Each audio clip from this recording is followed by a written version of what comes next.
ఇక ప్రాణాలతో జలగాటం, ఇక చెలగాటం అంటాం కదా, ఇక్కడ జలగాటం. రాష్ట్రంలో పలు చోట్ల ప్రమాదకరంగా లో లెవెల్ కల్వర్ట్లంట, నీటి మట్టాన్ని సూచించే గేజ్లు గైడ్ పోర్టులు లేవంట.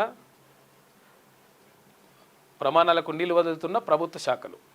యాదాద్రి భువనగిరి జిల్లా చౌటుప్పల్ మండలంలో గురువారం రాత్రి కాజువేపై పొంగుతున్న నీటి ప్రవాహ ఉధృతిలో ఓ కారు కొట్టుకుపోయింది.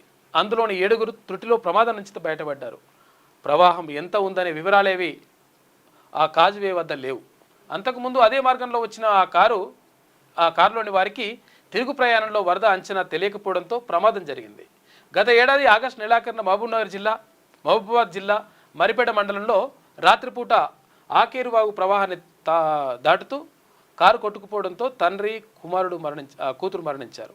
రాష్ట్రంలో కొన్నేళ్లుగా ఇలాంటి ప్రమాదాలు చోటు చేసుకుంటూనే ఉన్నాయి.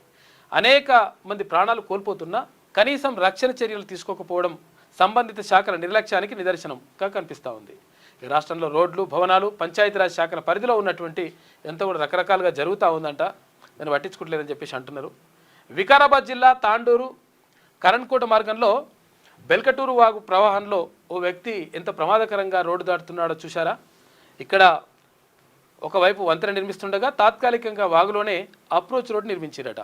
వాగు ఉధృతికి తరచూ రోడ్డు కొట్టుకుపోతోంది. 5 గ్రామాలకు ఈ మార్గం ఒక్కటే దిక్కు కావడంతో ప్రజలు ప్రమాదకరంగా అప్రోచ్ వైనే ప్రవాహాన్ని దాటాల్సి వస్తుంది. ఇక ఇరువైపులా ఫ్లడ్ గేజ్లు సరిహద్దు సూచికలు లేవు. దీంతో అనేక ప్రమాదాలు బారిన పడతా ఉన్నారు. ఇక దారుణంగా ఉంది పరిస్థితి. చూడండి ఒకసారి. నిన్న ఇది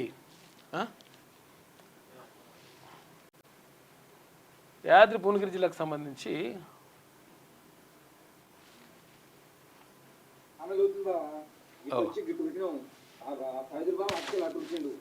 కారు కొట్టుకోతుంది చూడు. కారు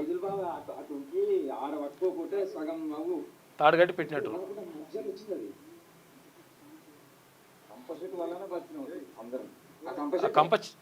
కంప చెట్టు ఆపిందంట,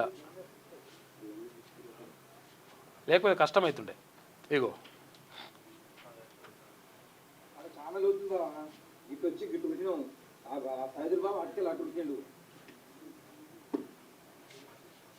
సైదులు బాగా అటు ఆడ పట్టుకోకుంటే సగం అవు ఎప్పుడు కాకుండా మధ్యలో వచ్చింది. అది